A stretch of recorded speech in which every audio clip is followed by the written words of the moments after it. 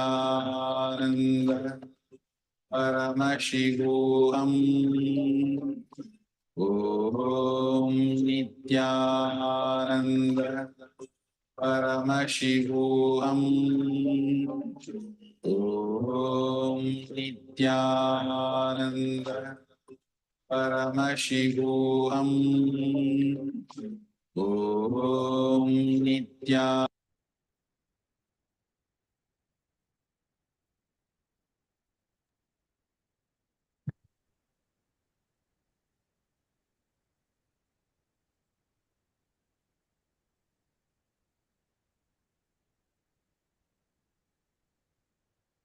Please go ahead and take the measurement again and post the difference to manifest the power of Mahima.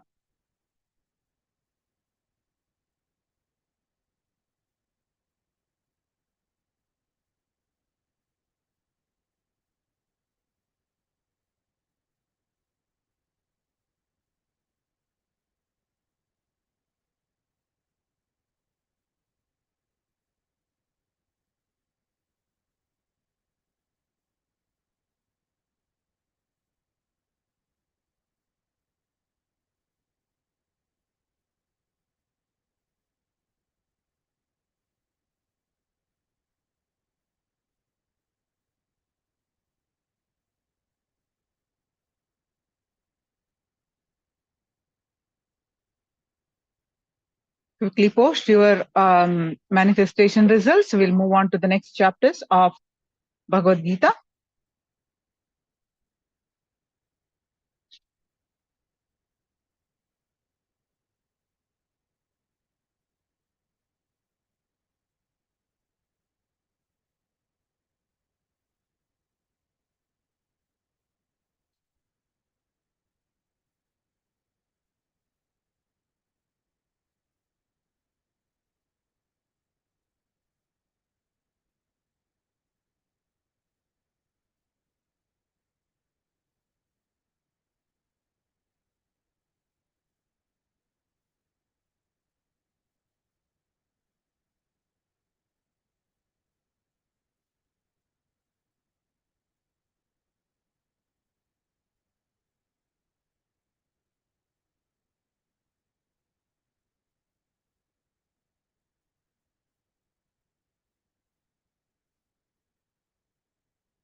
Manifested.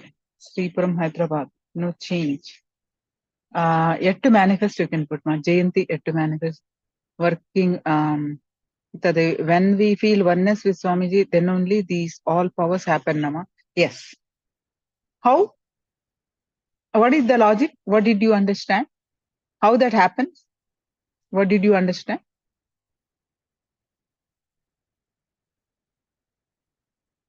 Gitama, you have the right question. Let's complete the answer. So, your power manifestation will be easy and for all of you. Gita Devi says, when we feel oneness with Swamiji, then only these all powers happen. She's asking, yes. She's asking, is it? Geetama, any explanation for this?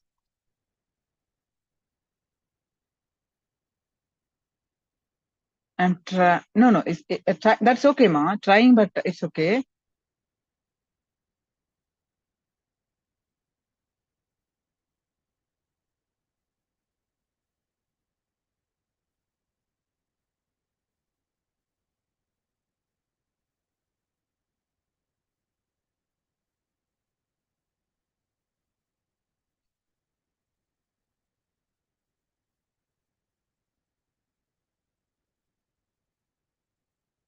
Okay, you want me to tell. See, whatever you entangle with, you become and you radiate that.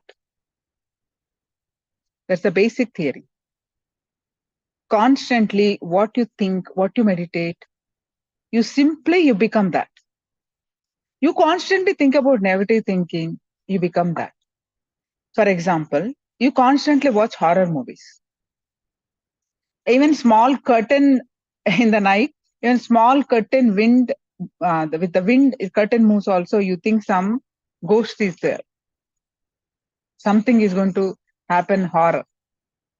Yes? Like your mind is full of that.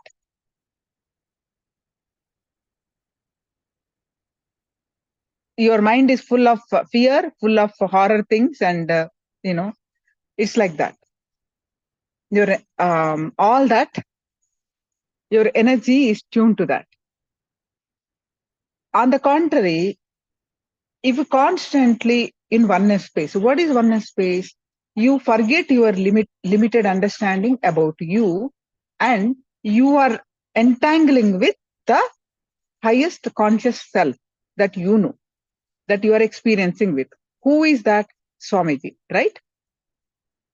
He is Paramashiva in the human form, radiating the highest consciousness. When you entangle, when you are experiencing oneness space, means what? You forget yourself, about you and your problems and your um, all the shortcomings about you, whatever your understanding about you, you forget and you only meditate, you entangling with him. All that what the highest conscious self has becomes they you straight away you imbibe that, straight away you download that. When you have oneness space, whatever he has becomes yours. So that's how you manifest the power. That means your consciousness rises. If he is in a super conscious state, you also raise your super conscious state with that oneness space. When you're experiencing oneness, when you're having a darshanma, are you happy or are you sad? You're blissful only, right? Many people, if you ask the comment, what they are commenting, they're happy, they're blissful. So many things they write about the darshan. They're really entangling. They're really present and enjoying the darshan. They experience the oneness. They experience that beautiful space. That means their consciousness is rising. Same way, when you are doing the power manifestation, you're meditating on the form of Swamiji and you forget all your thoughts, your limited self, you forget, your consciousness rises with that space. Then whatever Paramashiva has, the power's manifestation happens for you. It's simply not happening right yet. To manifest means that you need to experience more and more oneness space. You need to work on that.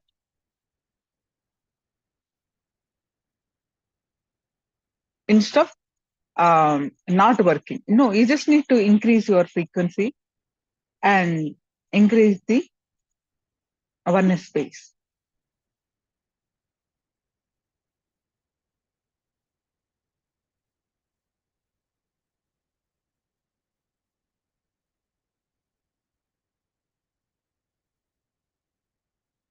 Daily we have to do practice, yes. Because we are so conditioned with our thinking patterns, so much of conditioning we have. So to undo that, we have to practice daily.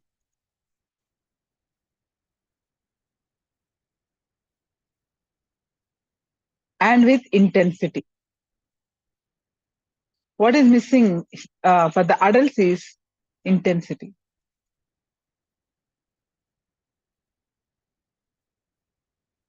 Seriousness.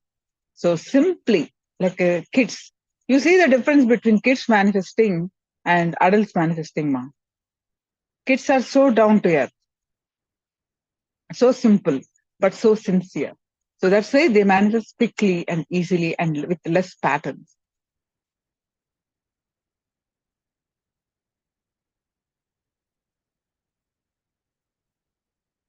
All right. See, understand.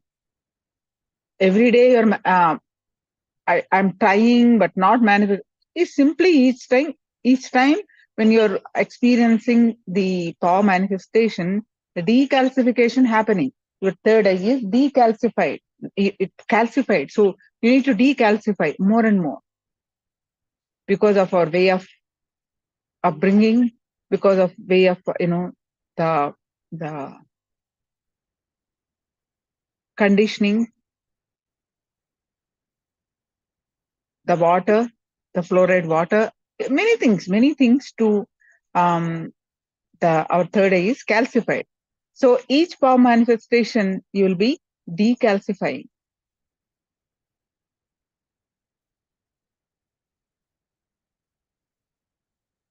Understanding, ma? So it is you're growing more and more. It's like a tapas. It's tapas, isn't it? You need to do more. That's all.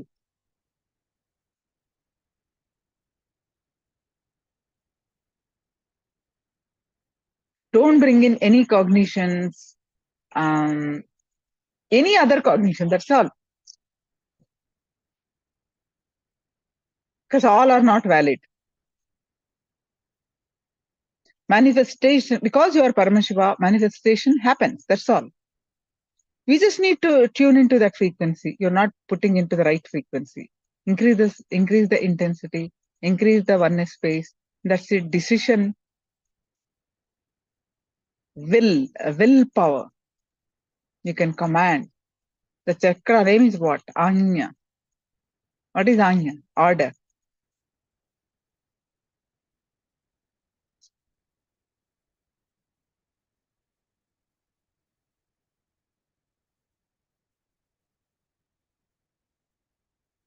More completion. So all this will help manifesting.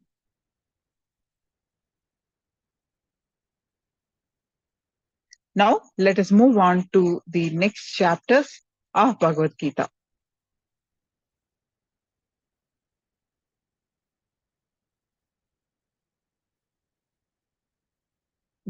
We have learned 3 chapters. Now we are entering into the 4th chapter. Jnana Karma Sannyasa Yoga, the path of knowledge.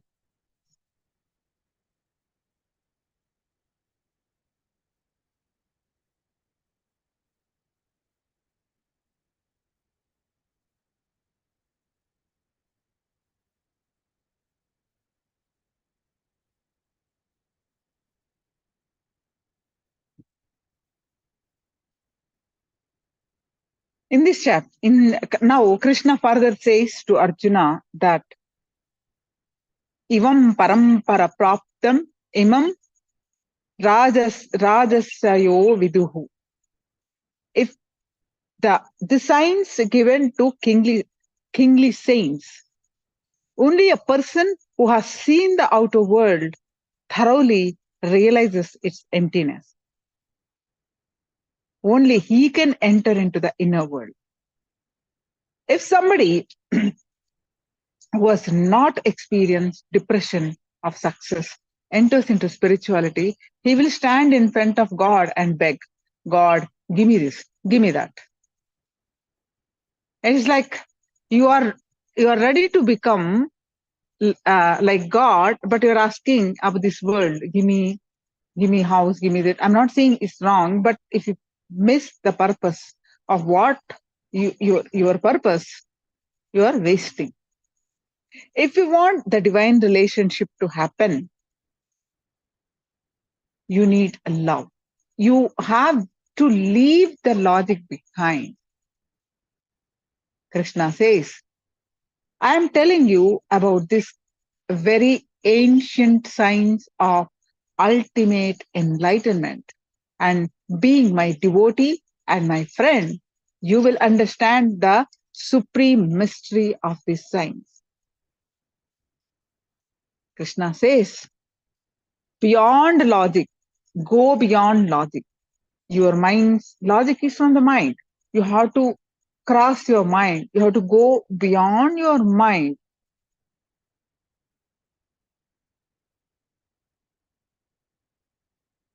The qualification to receive the truth is devotion. Great truths can never be expressed by logic because logic is not sharp enough. Krishna says, Bhaktosi me saka seti rahasyam he etat uttamam. Meaning, you are my devotee and you are my friend. You are my own. The person who does not have connection with Krishna, Krishna here is, you can, the enlightened God, Guru, anyone you can say, cannot receive the message. You need to have a guru-disciple relationship. You need to have a close relationship. Close does not mean that physically close, meaning feeling connection. Remember, we have learned about the feeling connection. You need to have that feeling connection. Then you understand, and the transmission of the knowledge energy is easy. To know me, Krishna says, to know me is to be liberated. To know who is the divine being, who is the enlightened master, that means you are liberated. One who knows or experiences the reality of my divine appearance and activities does not, upon leaving the body, take birth again. If you know about the enlightened being, if you understand, he will not get birth again. But attains the divine, means liberated.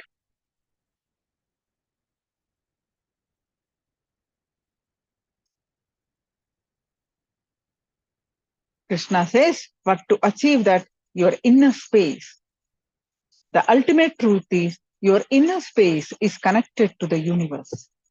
Whatever you put in your inner space, you manifest in the outer space. This is Hiranyagarbha, meaning the space where the planets get created. Your outer world is manifested with the space that you hold. So anything you decide in your inner space becomes a reality in the cosmos, reality in life. Once you know this truth, you go beyond pain, suffering, depression, and diseases. There is no purpose to life except to live in completion and to enrich others and yourself with completion. Only the person who realizes the purposelessness of life can be satisfied in any action. Whatever he does, whether washing dishes to company CEO, it doesn't matter. He'll be always satisfied in the space of completion. Whatever profit comes from that action, it doesn't matter. That is what Krishna says in this chapter. The knowledge of the right.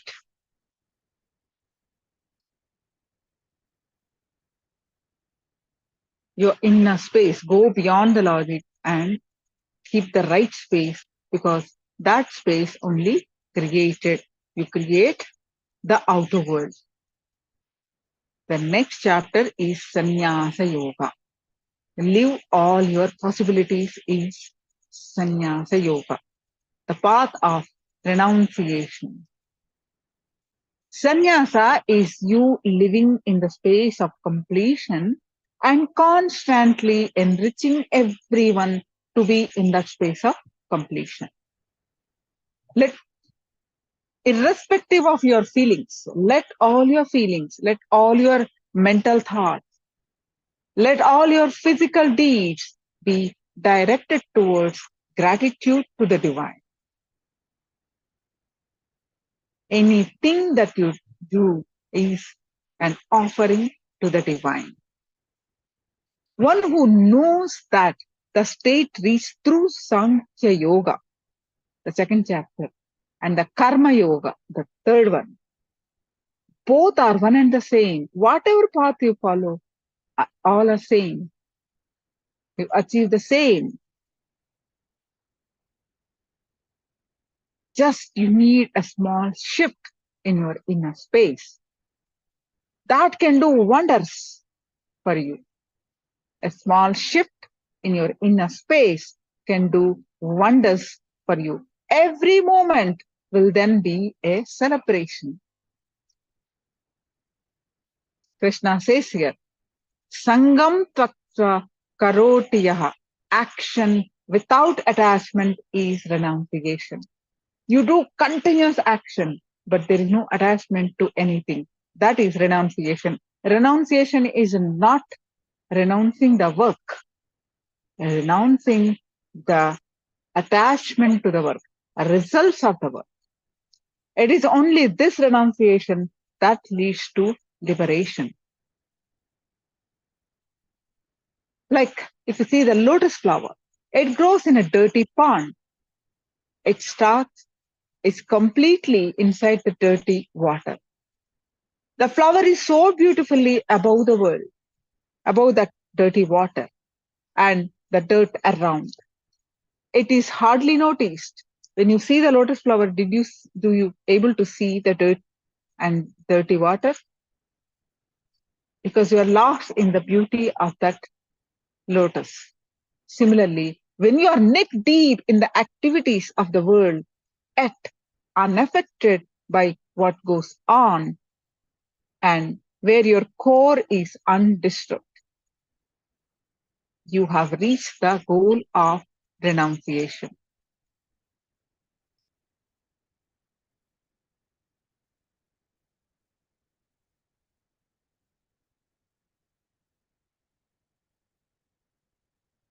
If you understand that every atom is divine, existence is continuously showers bliss upon each one of us. Only we are not open to receive it. Existence sees everyone as equal. It does not discriminate. Everyone is part of the same existence. Similarly, masters see the whole world as one with their own selves. So that is why only they can show compassion and to anyone and everyone. So those whose sins have been destroyed, who have dispelled the dualities arising from doubts, whose minds are engaged within, and who are working for the welfare of other beings, attain the eternal liberation in the Supreme.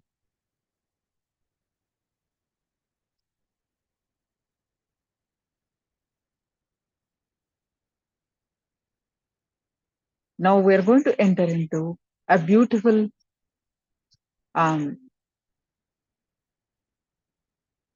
verse, the 6th chapter.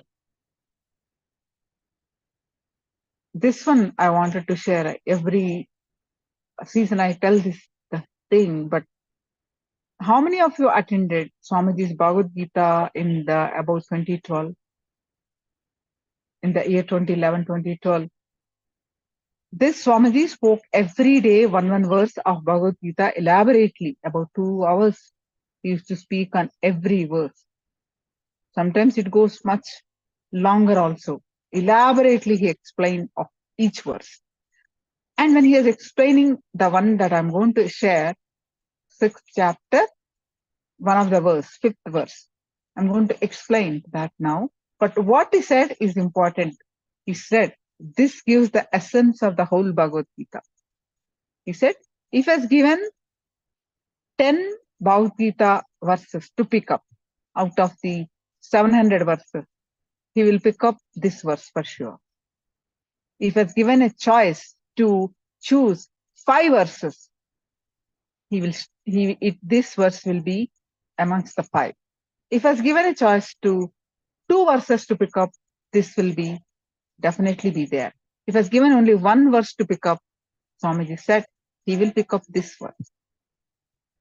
And he said he made us write 1008 times both verse and the meaning. Such an important verse we are going to enter into. Please listen carefully about this verse. I gave you what we experienced and how Swamiji shares the importance of this verse. If you just to pick up this verse, imbibe this verse in your life, that's it. It is taken care. There are some verses which give the essence of Bhagavad Gita. This is the prime verse. So let us learn that verse. So the verse is Uttaredana Atmanam Atmanam Avasadaye Atmaiva he Atmano Bandhar Atmaiva Ripuratmanaha. Meaning, you are your own friend. You are your own enemy. Evolve yourself through the self. And do not degrade yourself. This single verse provides the essence of the whole Gita.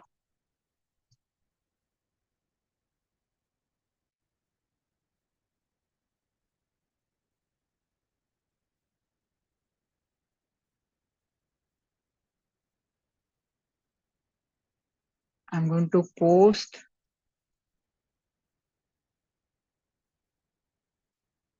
So, the meaning of this.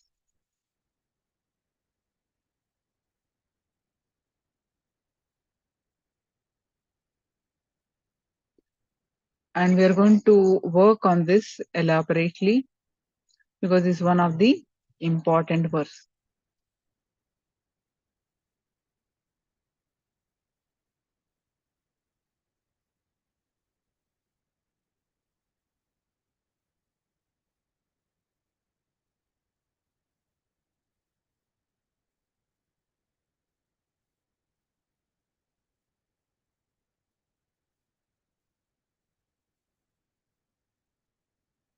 So you can copy paste this and read this.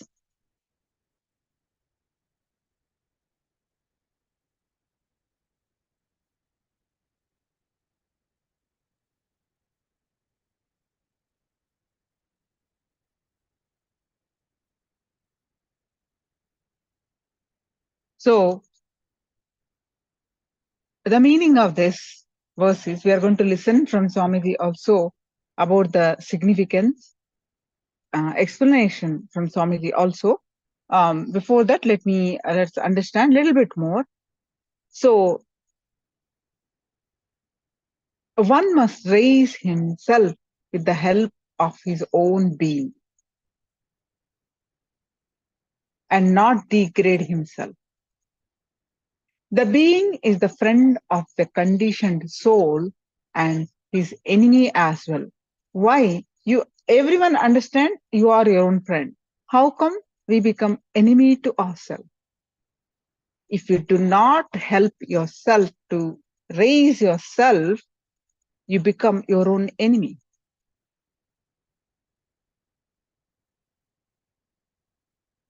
If you know the technique, how to raise yourself, you become your friend. Otherwise, you become your own enemy. You are letting yourself down. You will become your enemy to yourself.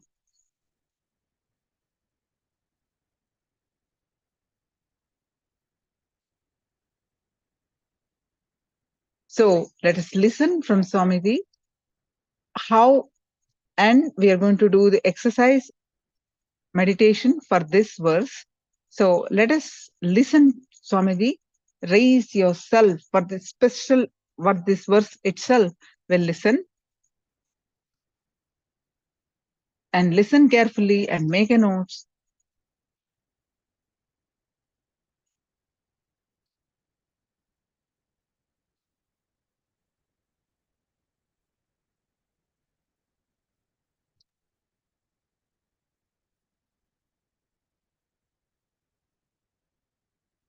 Three countries around the world. Let's enter into today's satsang in Bhagavad Gita, 6th chapter, Dhyana Yoga, 5th verse. उद्धरेतात्मनात्मानं न आत्मानम् अवसादयेत् आत्मैव ह्यात्मनो बन्धुर् आत्मैव रिपुरात्मनः उत्तरेदात्मानात्मानम् आत्मानम् अवसादयेत् आत्मैव ह्यात्मनो बन्धुर् आत्मैव रिपुरात्मनः. Before even giving the translation, I wanted to say a few words about this verse, this sloka. This is one of my most favorite verse. If I have to pick up just 10 verses from the 700 verses of Bhagavad Gita as the essence of Bhagavad Gita, I'll pick up this one verse. If I am asked to pick up, reduce the 10 to 5, just in 5, give the essence of Bhagavad Gita, even then I'll keep this verse. If I am asked to pick up only 2, even then I'll keep this verse. If I am asked to pick up only one verse as the essence of whole Bhagavad Gita, I'll say this is the verse. Whoever writes this verse 1008 times and sends it to me, I'll give one Bhagavad Gita copy with my autograph. Whoever, but of course, you need to collect it from Bidadi or Tiruvannamalai, wherever. Bring your handwritten copy of this verse 1008 times and collect one Bhagavad Gita of my autographed copy. And all the disciples understand, even if it takes 1 week or 10 days, don't miss. Sit and write this verse 1008 times in your book of art. I tell you, this one verse can lead you to enlightenment.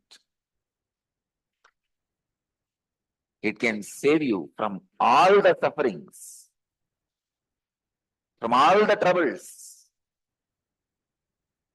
Uttared atmanatmanam atmanam avasadaye. Atmaiva hyatmano bandhu atmaiva riburatmanaha. I tell you, this is the one verse I have repeated maximum number of times in Bhagavad Gita. Next to this only I would have repeated Yogaha Karmasu Kauchalam.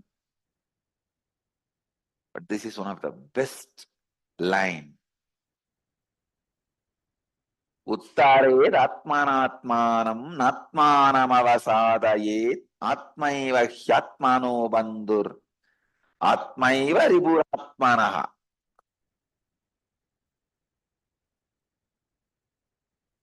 Just for this one verse, Krishna is worthy of being worshipped as Bhagavan. Just for this one verse. Everything else Krishna gave is a bonus. In this one verse, he has proved he is God.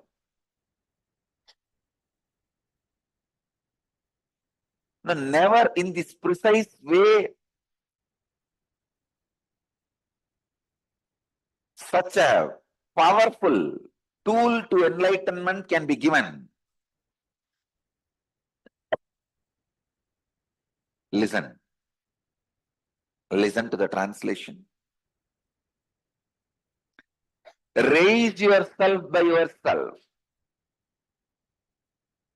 Do not let down yourself by yourself. It is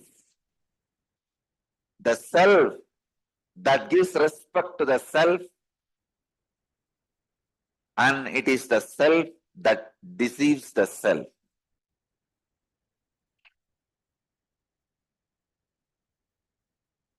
Uttared atmanatmanam natmanam avasadayet.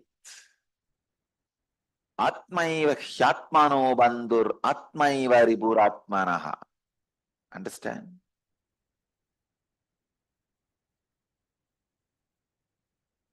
In all religions,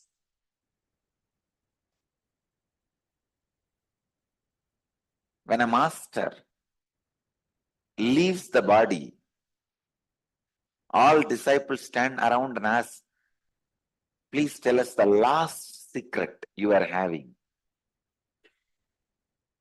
In the same way, in all religions, when normal human beings die, all the family and friends stands around and ask, if you have last secrets, reveal. Now, in Catholic tradition, there is a tradition. The biggest lie with which you lived, you have to confess to the priest and ask for the forgiveness. Only then you can peacefully die. In many religions, it is there. The last moment of death is the moment you face truth. That is why in Sanskrit we have same word for truth and death, both yamaha. Yama. Yama means death and truth. That's the moment you face the truth of life. Before his death, the biggest lies with which they lived, they reveal. Normal human beings, they reveal the biggest lies with which they lived. Enlightened beings, they reveal biggest truth with which they lived. Understand?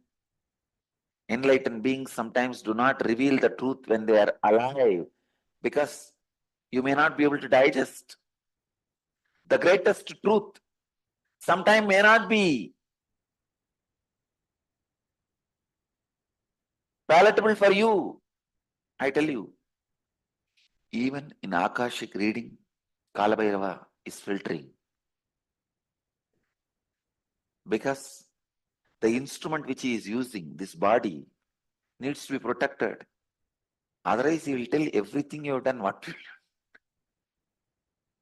And you get into the anger mode,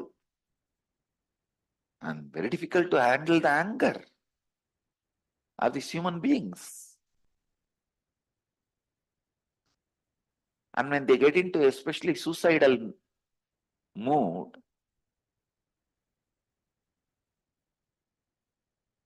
they can easily destroy.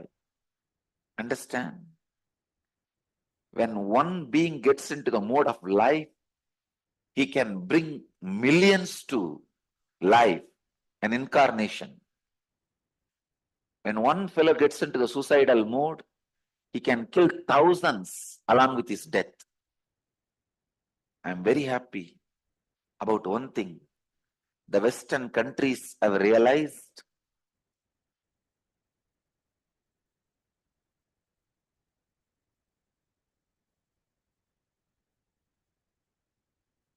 the suicide bombing groups are the most dangerous for the planet Earth, and they are coming out. That kind of groups from the planet Earth. When a person is not ready to listen to the highest truths, even if he is given, he may only get into the mode of anger. Normal human beings, when they die, they reveal the biggest lie with which they lived. Enlightened beings, when they leave the body, they reveal the biggest truth with which they lived, which they could not reveal because the world is not ready to receive. Normal human beings, if they receive, normal human beings, if they open up what they are hiding in the heart, they will lose their identity. If enlightened beings open up what they are hiding in their heart, world will receive its identity, world will lose its identity.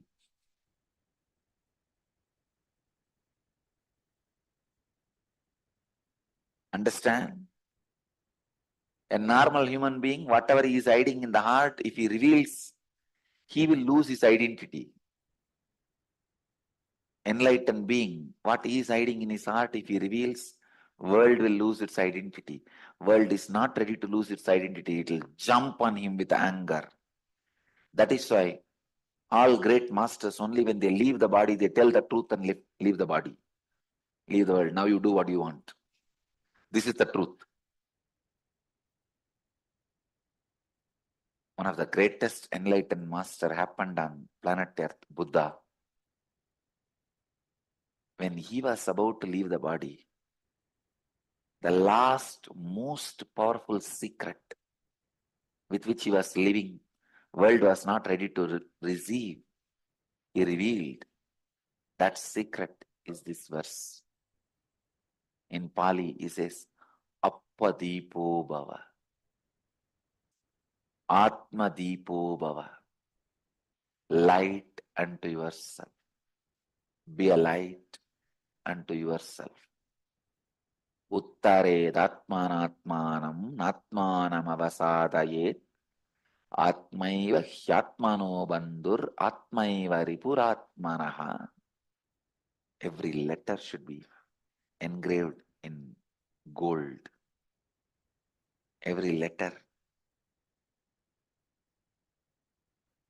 should be engraved in the heart.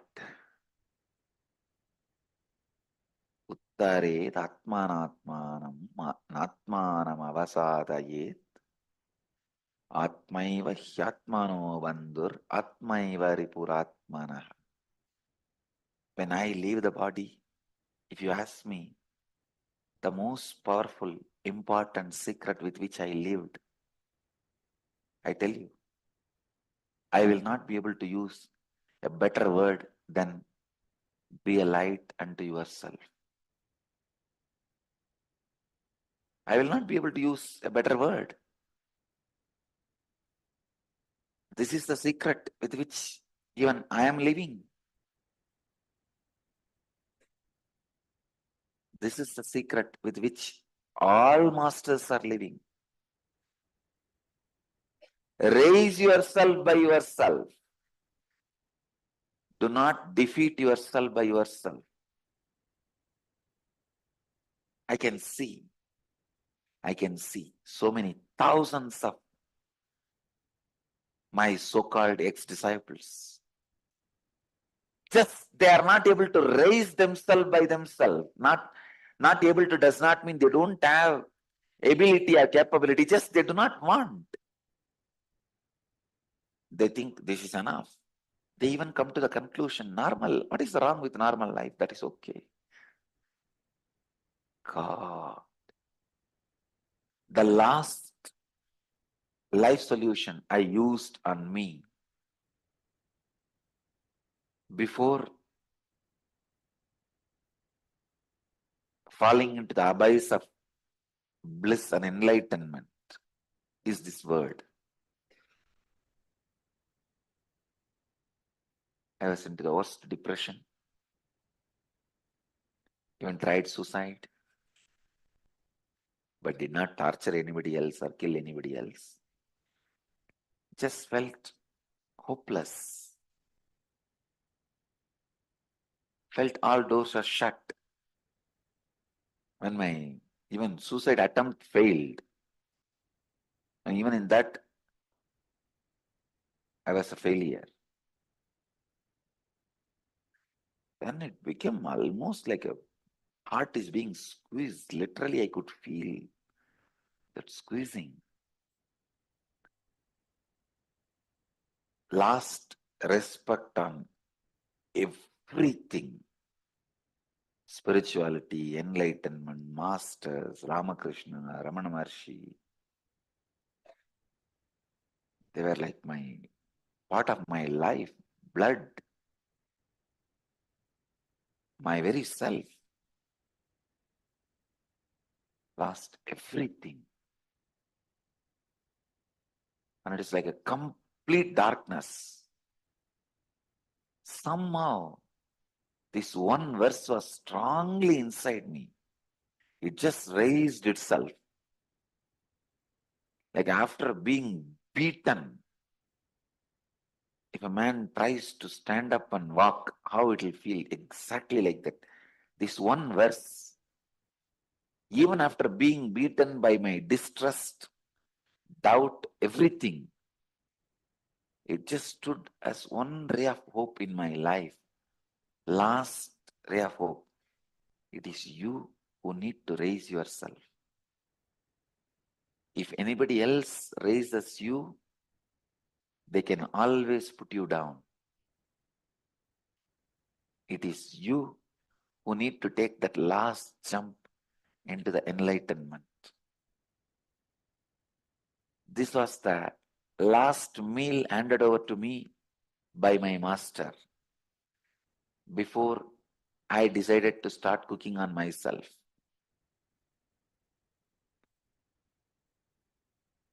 This was the last strength with which the cosmos pushed me into my higher self. I can tell you,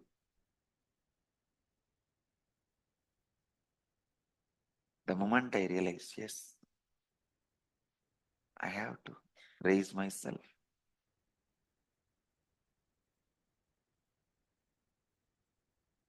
Immediately that one ray of hope becomes decision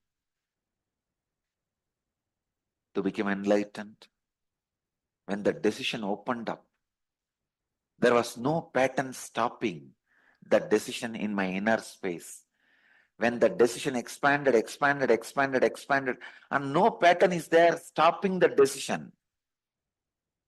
Doubt or shame or guilt or attachment or fear or greed. Suddenly I could see my whole inner space is now filled with that one decision.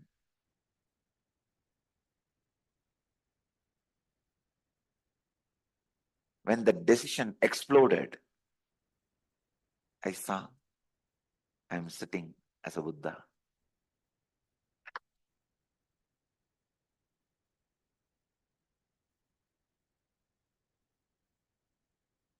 Suddenly, that explosion landed in some other plane.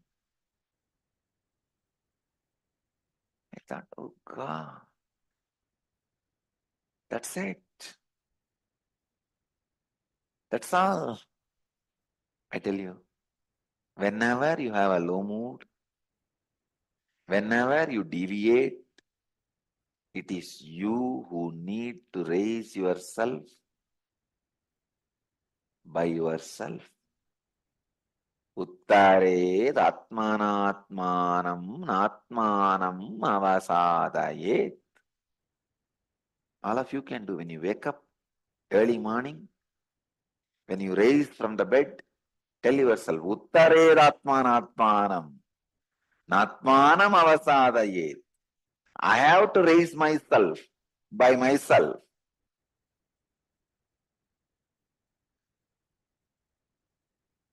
Atmaiva hyatmano bandhur. Atma, yourself, is the greatest friend of yourself. And yourself is the greatest enemy of yourself. If you raise yourself, yourself is the greatest friend of yourself. If you deceive yourself, yourself is the worst enemy of yourself. You can raise yourself by yourself. So you will be your greatest friend. I have to remember Swami Ranganathananda at this moment, and I wanted this to be on record. Even though I read Bhagavad Gita thousands of times in the young age itself, I read Chidbhavananda Swami's translation and commentary. That was one of my favorite book. In Tamil and English, he wrote commentary. In Tamil, I studied his commentary at a very young age. Even when I go for examinations, I will not carry the syllabus book. I will carry only this book.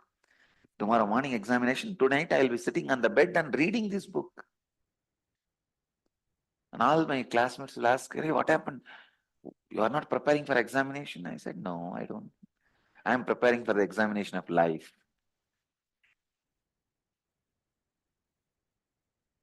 I tell you, I don't know how to prove, but I am the one student.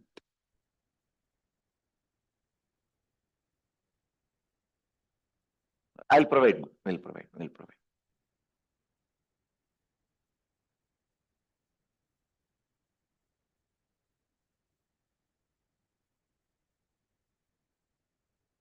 I can very safely claim this one thing. The only child, student who never had any fear of examination in modern India is me. Because the whole modern India suffers with that one syndrome, exam syndrome.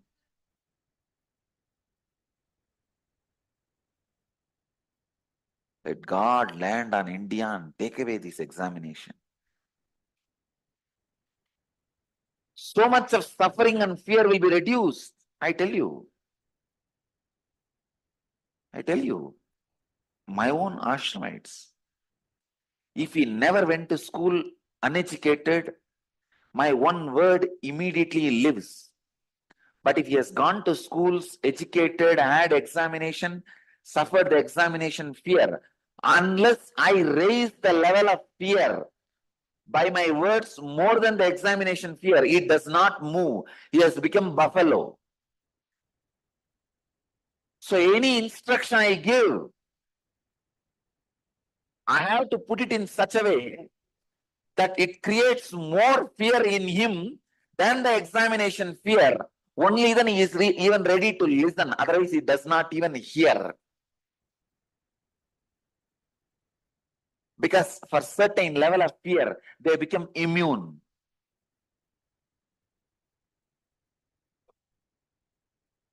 They become buffaloes. Bringing them out of that fear and making them again innocent beings where you talk, they listen, and things happen in their inner space is the most difficult task for me. So it is like a cotton. When it becomes cloth, to make the cloth again into cotton, how much you need to beat. That is the exact work I am doing with these so-called grown-up fellows. But kids are cotton. Directly they can remain as cotton and very light and live the life on the planet Earth like a breeze. When you live consistently, years after years with the examination fear, you become insensitive to fear and greed, and you become insensitive to life itself. Understand? Being insensitive to fear or greed is not going beyond fear or greed. Not having fear and greed is not being insensitive to fear and greed. I know some of my most favorite disciples, even they hide something from me. Whether their personal ambitions or personal lifestyle, or personal thinking.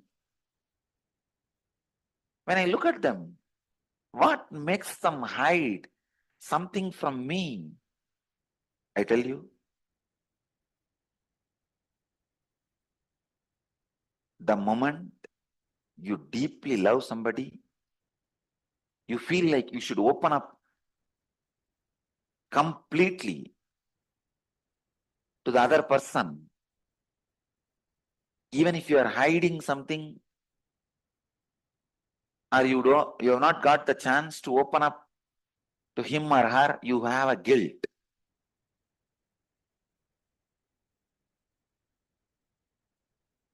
The definition of love is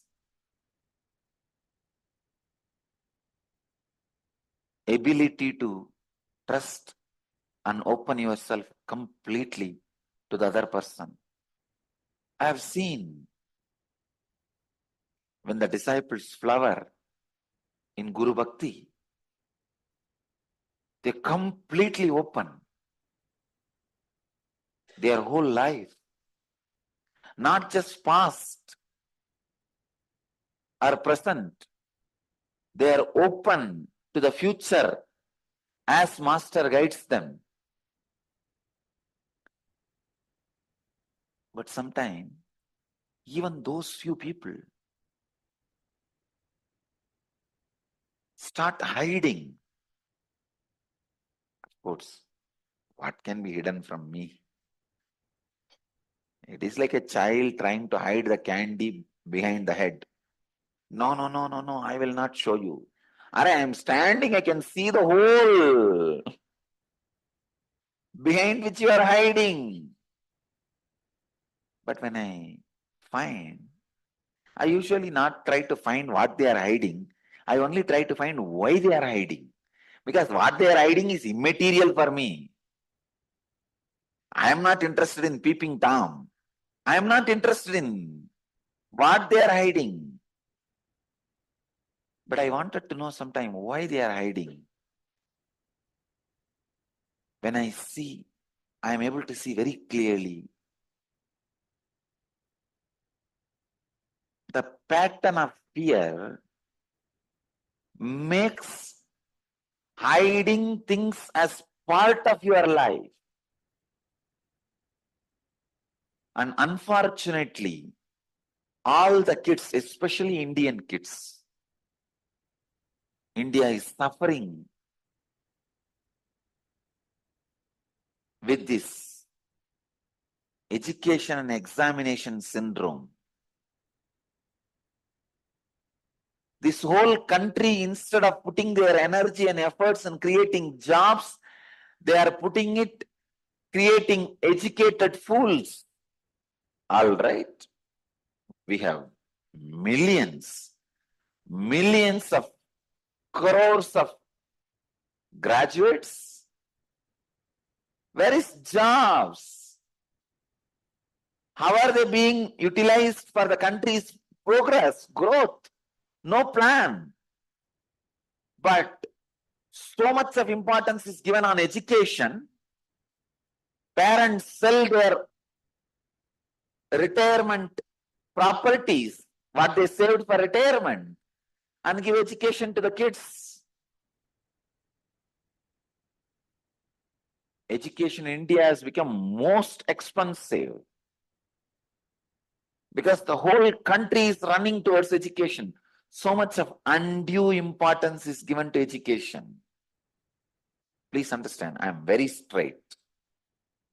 I don't know, Bharat, when will you wake up and come back to your own original, pure, inspiring education system instead of examination education system. From the age of 5, first grade, when the kids were made to live season after season after season, year after year after year, with the examination fear and the demonized teachers, terrorized question papers, and anxiety filled days you wait for your examinations. I tell you, Even after 20 years of completing your college and school, you get the dream as if you missed your examination or you failed in your examination. How many of you had this kind of dreams? God saved me. Forget about dream. Even in the daytime, even in the waking state, I never had a fear. This is the worst damage done to your consciousness. Now you are habituated to live day in and day out in that fear and hiding, hypocrisy, lying, all that becomes part of your lifestyle. A child can never be comfortable with a lie. If he tells a lie, he will never be comfortable with himself. But he is made to feel comfortable through the examination fears. Now, either he has to hide and tell lies or he can't survive. I tell you, never ever. The vast, free thinking human resource of India is going to be useful till you remove the examination. And I also give you one strong, clear guarantee. China is never going to be a superpower because the whole system is based on fear. There are only two possibilities for the future. If India is not going to get out of this examination system, America will remain a superpower because it is built on greed. If India removes this fear of examination, the fear system, there is every possibility this country can be based on inspiration and it can become superpower.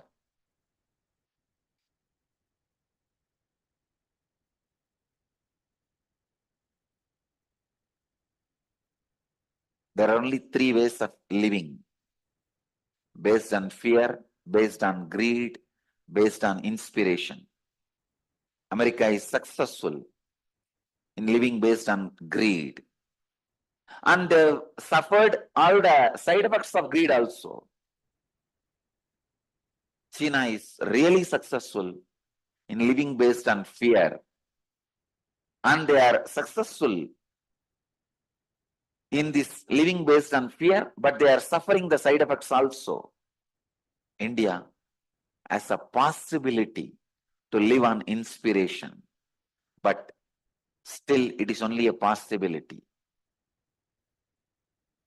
If thinkers and decision makers of India can listen to this and get the next generation out of examination fear and examination pressure, bring new life into the thinking trend, thought trend, and liberate the children from the fear.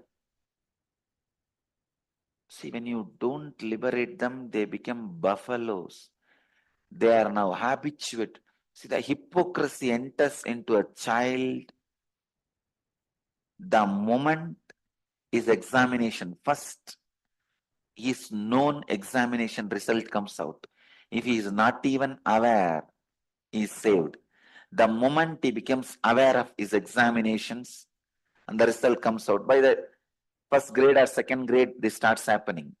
Sometimes in the third grade. By third grade, he is hypocrite. He is useless. He is useless for himself, for country, for humanity. Hypocritical human beings are only load. The suicide bombers waiting to explode. When hypocrisy enters into your system, you stop raising yourself by yourself. China can never be a superpower. China can never be a superpower because it is based on fear. America will remain a superpower till India gets their citizens from this examination fear syndrome. People ask me, Swamiji, you are so much against fear and greed. Why even in your Sangha, you have kept some systems to frighten people, to bring fear into their mind? I tell you, just because human beings have become insensitive to instructions. See, nobody can live in my Sangha unless they are in completely, they have that Guru Bhakti and love. I don't doubt. But unfortunately, even in your love to the words, and you are not able to live because of your insensitivity due to examination fear, the pattern built on you due to the examination fear, which has become the biggest insensitivity in your system. Due to the examination fear, the insensitivity of fear enters into your life. When you become insensitive to fear, you become insensitive to life. So if anything happens in the life, you are insensitive. You are insensitive even to the loving words I utter or the spiritual instruction I give. Fear of examination. And living with that fear, slowly, human beings become so insensitive. Their insensitivity reaches to the level of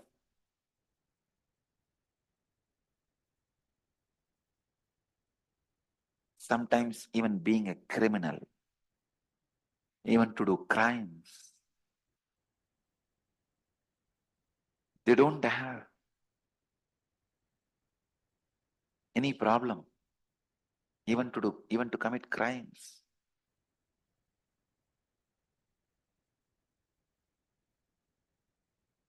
I have to keep certain level of fear-based driving method in my Sangha just because all these guys who come and join the Sangha are already corrupted by the examination fear syndrome.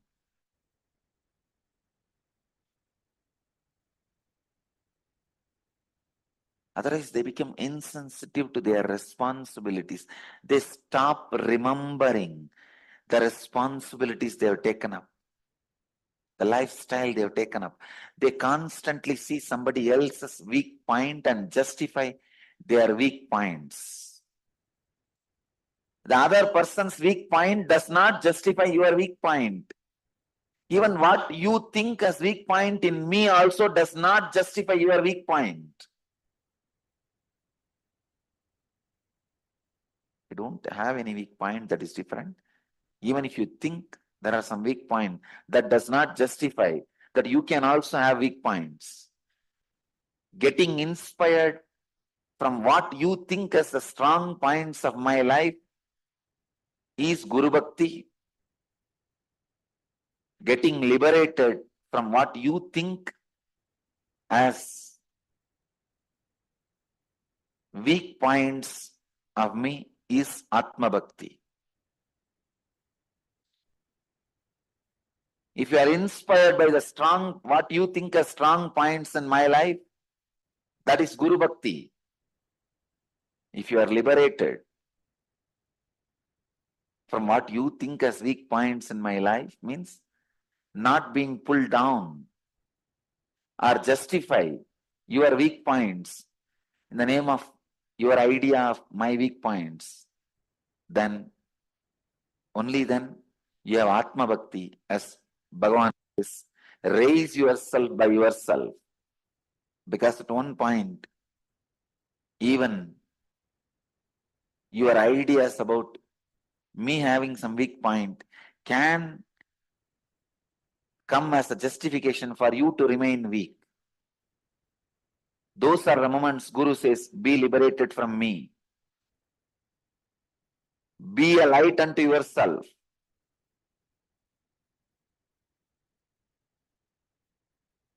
Don't justify your weaknesses based on your perceived weaknesses about me.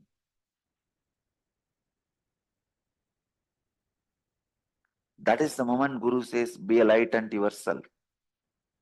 You are your friend and you are your enemy. Bhagavan uses a beautiful word. Bandhuhu, ripuhu. Bandhu means friend who raises yourself, who stands by you to fulfill your life. Ripuhu means who destroys you, your enemy. Understand? When you are inspired by your perceived greatness about me, Guru Bhakti happens.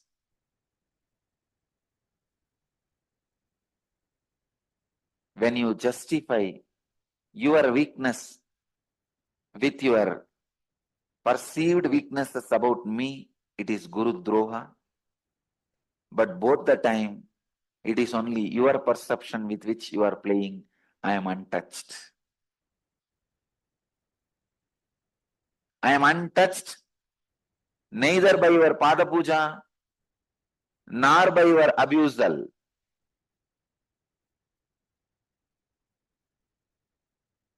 Pada Puja helps you to stand and raise yourself. Abusal makes you to destroy yourself by yourself. But in both, you are playing with your perception, not with me. I am untouched. Do not justify any of your weak points with your perceived weak points about me. Listen deeply into this truth and live. Elevate yourself by yourself. Get out of this being insensitive to life. Get out of that pattern. Be sensitive to every action you are doing, every action you are performing, every attitude you are building, every thought you are having is moving you either towards your mission or away from your mission. Don't think.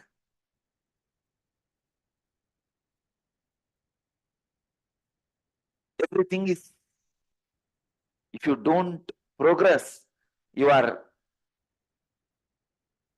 on the neutral gear. No. Either you clutch, go forward, or you clutch, go in the reverse, or you are unclutched. There is no neutral gear in the life. Either forward gear or reverse gear. Every thought you have, every word you utter, every action you do is adding up. Only you have to raise yourself by yourself.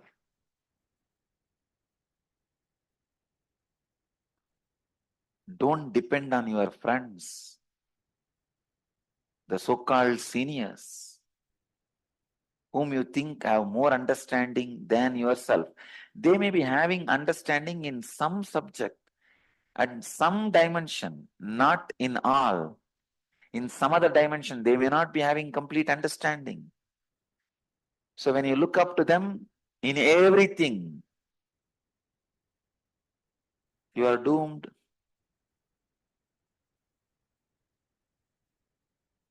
I have seen So many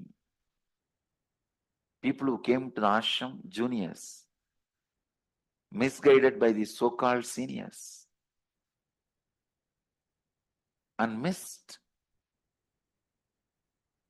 The only reason I started this morning satsang is just for the sake of let all the people directly listen to my teachings directly from my mouth.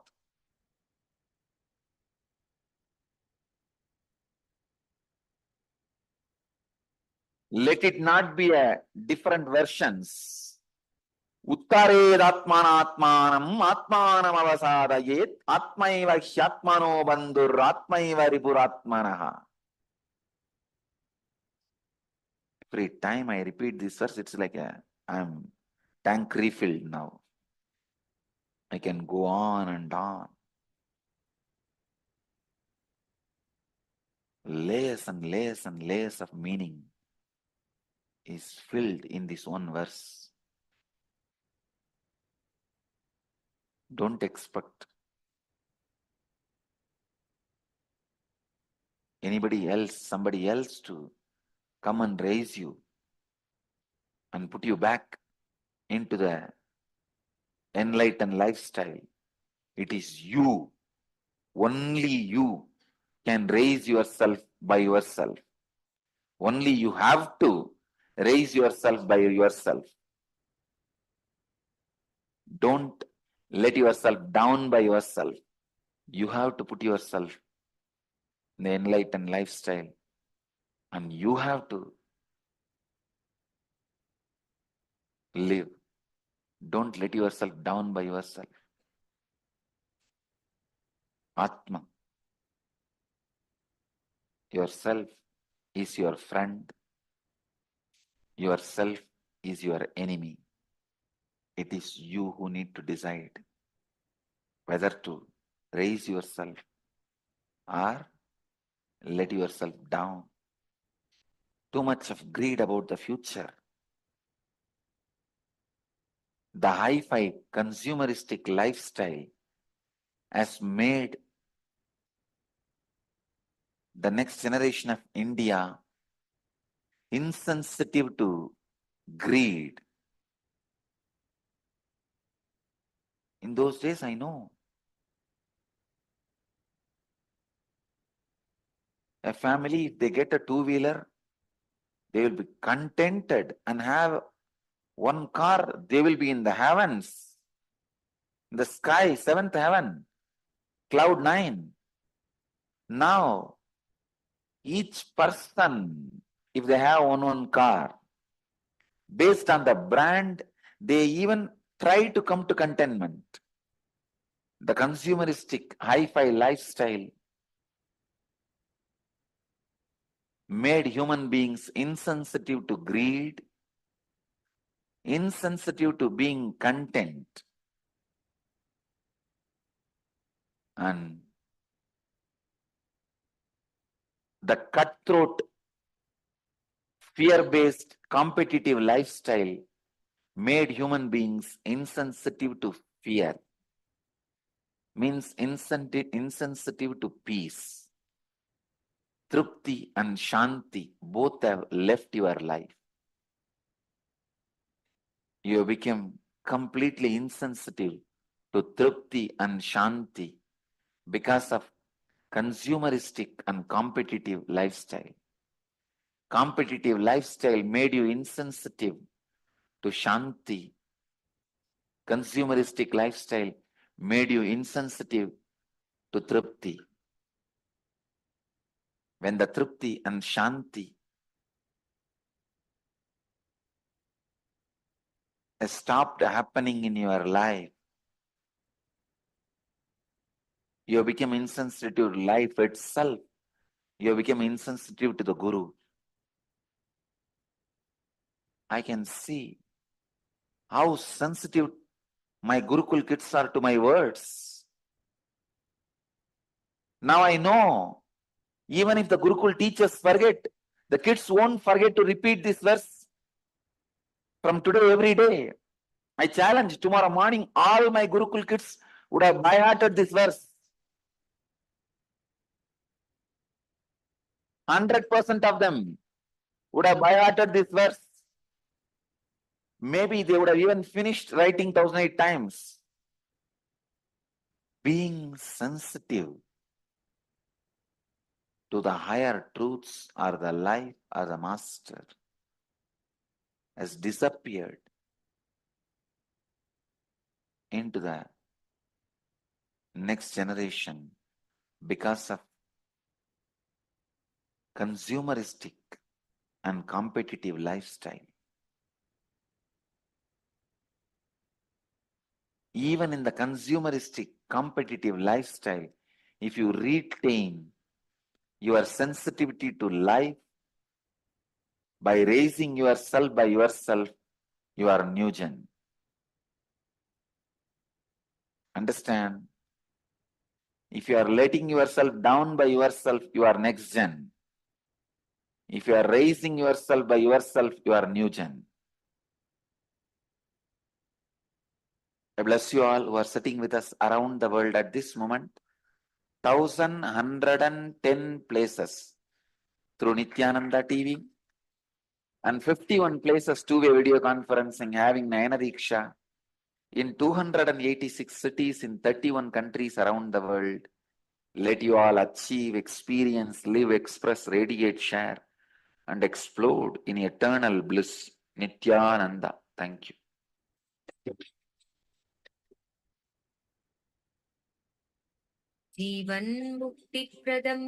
Paramahamsa Nithyananda, a rare living incarnation, is named among the world's 100 most spiritually influential personalities today.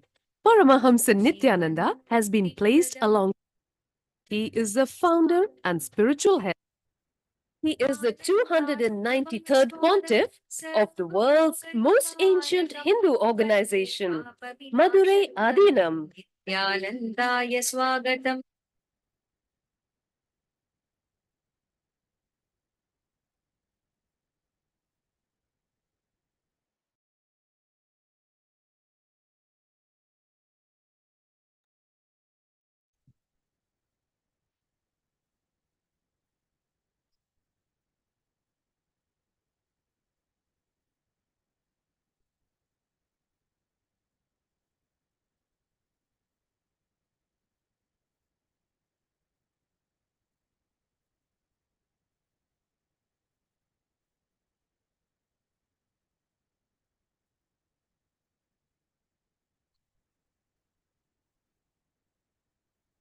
Yeah, all of you, please go ahead and write your gist.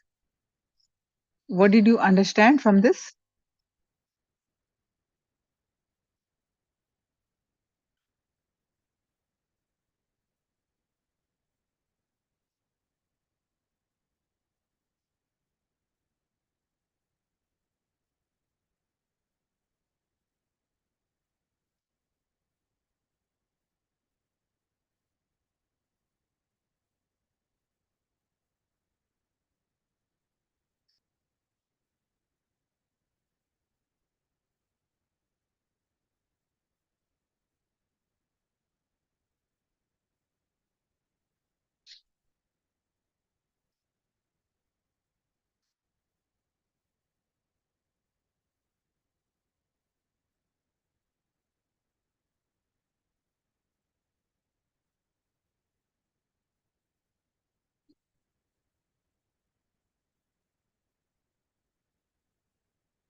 So, Ma Parameshwari, tomorrow is the wealth day.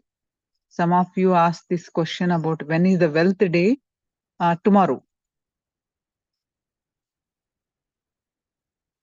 Nitya Dhana Yoga.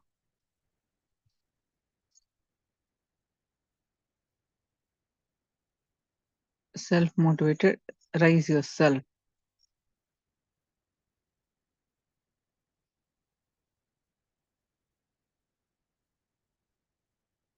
Now, let us do the power manifestation, a quick round of power manifestation of Mahima. So please sit straight with your object again.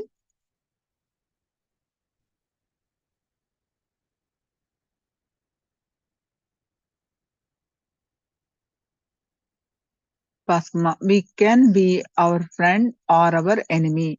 It depends on our decision. If we decide to raise one ourselves, wonderful. Elizabeth Ma, yourself is the greatest friend or yourself. If you deceive yourself, yourself is the worst enemy of yourself. Wonderful.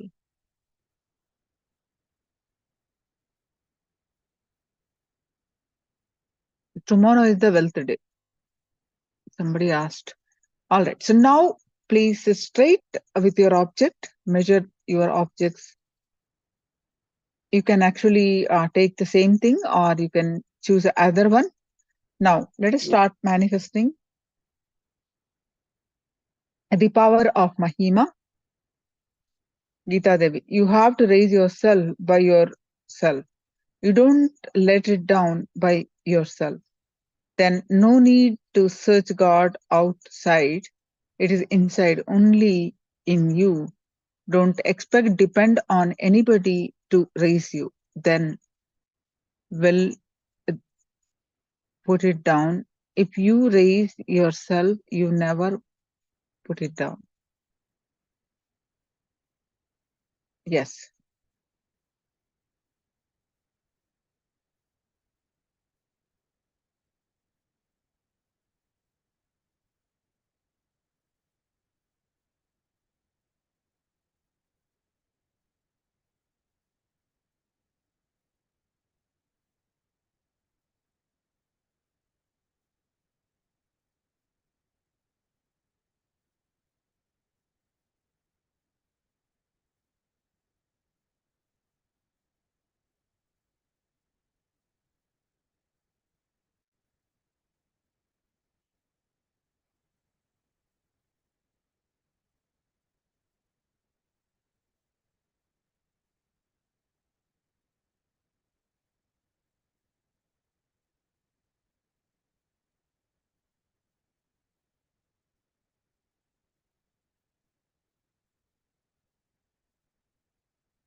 Yes.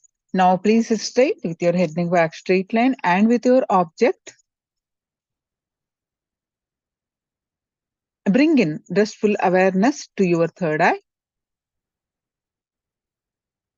Let the thoughts come, let it go.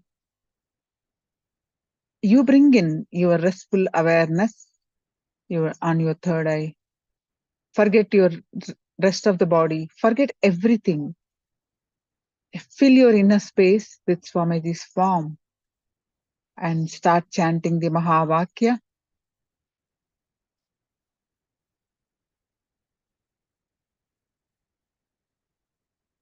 And experience this space of oneness. With that space of oneness,